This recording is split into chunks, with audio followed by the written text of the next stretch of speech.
Hello friends, இன்றைக்கி நம்ம daily நோட்ஸில் காரசாரமாக சுவையாக உருளைக்கிழங்கு தனியா தேங்காய் பிரட்டல் எப்படி செய்கிறதுன்னு தான் பார்க்க போகிறோம். நம்ம டெய்லி நோட்ஸில் வீட்டில் இருக்கிற பொருளை வச்சு மட்டும்தான் நம்ம எல்லா சமையலுமே பண்ணுறோம். இந்த பிரட்டல் செய்ய என்னென்னலாம் தேவை அப்படின்னு பார்க்கலாம். தனியாக உருளைக்கிழங்கு தேங்காய் பிரட்டல் செய்கிறதுக்கு 2 பெரிய சைஸ் உருளைக்கிழங்கை வேக வச்சு தோலை எடுத்து வச்சுருக்கேன். தாளிக்கிறதுக்கு சமையல் எண்ணெய் 1 டேபிள் ஸ்பூன் எடுத்து வச்சுருக்கேன். கடுகு உளுந்தம்பருப்பு 1 டேபிள் ஸ்பூன் எடுத்து வச்சுருக்கேன். அப்புறமா வறுத்து பவுட்ரு பண்ணுறதுக்கு இந்த மாதிரி ஒரு சில அளவு தேங்காவை துருவி எடுத்து வச்சுருக்கேன். 1 டேபிள் ஸ்பூன் அளவுக்கு முழு தனியாக எடுத்து வச்சுருக்கேன்.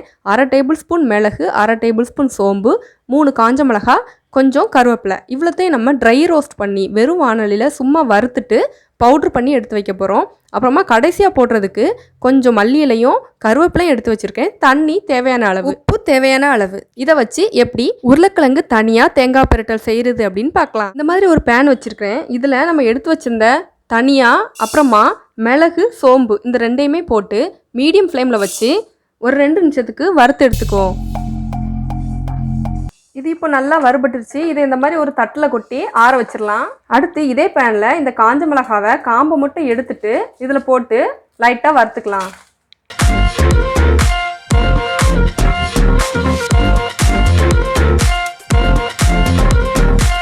இந்த கருவேப்பிலையும் இதோட போட்டு ஒரு 2 நிமிஷம் நல்லா வறுத்துக்கலாம்.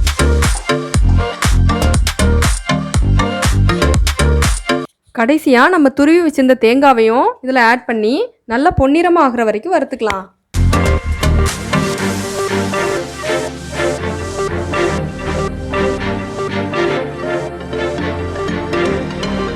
எல்லாத்தையுமே வறுத்தாச்சு. இது நல்லா ஆறுனதுக்கப்புறம் மிக்சியில் போட்டு பொடியாக்கி வச்சுக்குவோம்.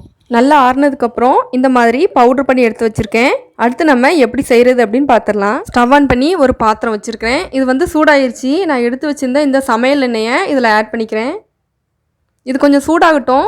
சூடான உடனே நம்ம கடுகு போட்டுக்கலாம். கடுகு உளுந்தம்பருப்பு நல்லா பொரிஞ்சிருச்சு. இந்த உருளைக்கிழங்கை கத்தியை வச்சு சின்ன சின்னதாக கட் பண்ணி வச்சுருக்கேன். இதை இதுக்குள்ளே சேர்த்துக்கலாம். இதை நல்லா ஒரு வாட்டி மிக்ஸ் பண்ணி விட்டுருவோம். நல்லா எல்லாத்தையுமே கலந்து விட்டுட்டு இந்த கரண்டியை வச்சு ஒரு வாட்டி லைட்டாக மசிச்சு விட்டுட்டேன். இப்போது நம்ம பொடிச்சு வச்சுருந்த இந்த மசாலாவை இதில் ஆட் பண்ணிக்கலாம். இதில் நம்ம சோம்பு எல்லாம் சேர்த்துருக்கோம். நல்லா வாசனையாக இருக்கும். சோம்பு கருவேப்பிலை இது எல்லாமே நல்லா வாசனைக்காக தான் நம்ம சேர்த்தோம். டேஸ்ட் ரொம்ப சூப்பராக இருக்கும். இந்த மசாலா எல்லா பக்கமும் போகிற மாதிரி கலந்து விட்டுக்குவோம். இப்போது இதில் உப்பு உங்களுக்கு தேவையான அளவு சேர்த்து நல்லா மிக்ஸ் பண்ணி விட்டுருங்க.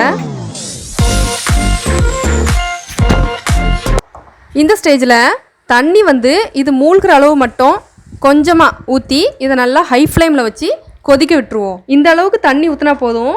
இதுக்கு மேலே நம்ம ஊற்ற வேண்டாம். ஏன்னா நம்ம உருளைக்கிழங்கை ஏற்கனவே வேக வச்சு தான் வச்சுருக்கோம். இது நல்லா பைண்ட் ஆகிறதுக்காக தான் இப்போ நம்ம தண்ணி ஊற்றிருக்கோம். இது நல்லா வெந்து வரட்டும். ஹை ஃப்ளேம்லேயே வச்சு நல்லா கொதிக்க விட்டுருங்க. கொஞ்சம் வற்றினதுக்கப்புறம் நம்ம இறக்கிக்கலாம்.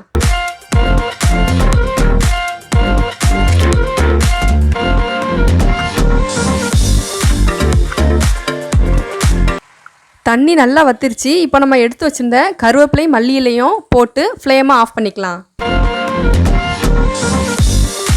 நல்லா வாசனையாக உருளைக்கிழங்கு தனியாக தேங்காய் பிரட்டல் சூப்பராக ரெடி ஆயிடுச்சு. டேஸ்ட்டும் ரொம்பவே சூப்பராக இருக்கும். இதே மாதிரி உருளைக்கிழங்கு தனியாக தேங்காய் பிரட்டல் நீங்களும் செஞ்சு சாப்பிட்டு பார்த்துட்டு எப்படி இருந்துச்சுன்னு கமெண்டில் சொல்லுங்கள். நம்ம டெய்லி நோட்ஸ் சேனலை சப்ஸ்கிரைப் பண்ணிக்கோங்க. டெய்லி புது ரெசிபிஸ் வந்துக்கிட்டே இருக்கும். நம்ம டெய்லி நோட்ஸ், ருசியின் புதுமை.